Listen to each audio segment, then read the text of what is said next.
Hello there. Just want to drop something here that someone else may find helpful, like I did. It's a question, and the question is: are you an unconscious competent?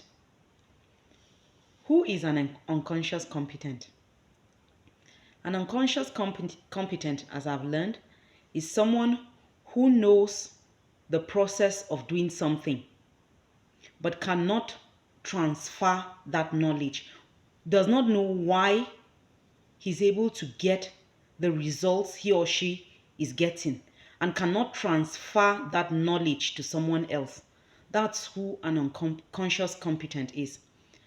And I first heard that word from Bob Proctor. He really explained, from the explanation he gave, I knew that to a certain extent, I am an unconscious competent. And I know many unconscious competents around me. And I know someone listening may also, this may resonate with you. You know how to do you know the process of doing a particular thing, but you cannot explain why you're getting the results you desired results, but you can't explain why you are getting those results. And that knowledge that is giving you those desired results, you cannot transfer it to another person. And thinking about this now, there have been times while we were in school, I remember there were some students that were very brilliant in particular subjects, but they could not teach it to someone else. We used to beef them and think they just wanted to hoard knowledge and keep it to themselves. But they would tell you genuinely they cannot teach it to another person.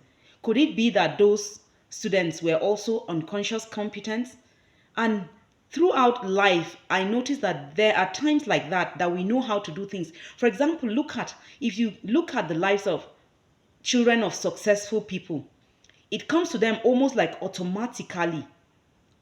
And sometimes we make excuses for them. We say successful, or people who are successful in particular fields, they tend to keep it within their families. Of course, they raise those children, they taught the children, but sometimes they never taught the children consciously how to do those things or how to get those results.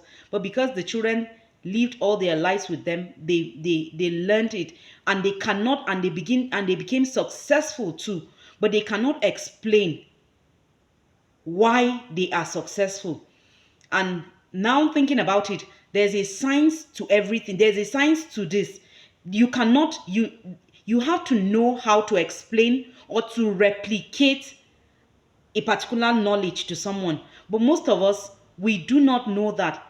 And not that we don't know how to do a thing. We do it well, we are successful, but we cannot explain. We have not really taken the time to ask questions, to study.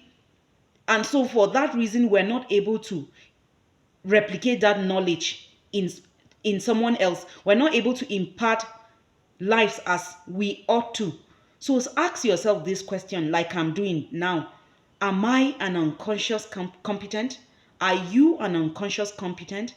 Can I retrace my steps, especially if you know how to do something that might benefit other people? Remember, the part of the law of compensation talks about value, adding value. You get compensated to the degree of the value you give to other people. So you need to learn how to, you need to take a step back, look back, ask questions, find out things. How did I get to master or become an expert in this thing? Can I replicate this knowledge? Can I teach someone else? Can someone else benefit from this knowledge? And then you see if you can touch another life. It makes sense that way than for all of us to go on being unconscious competent, knowing how to do something, but no one else, we can't explain why, and then we cannot teach someone else. So ask yourself, are you an unconscious competent? If yes, How can you now become a conscious competent? By going back, find out the science behind that, and then see how you can put it into you can replicate that knowledge in another person. Thank you. I hope someone finds this useful. Thank you.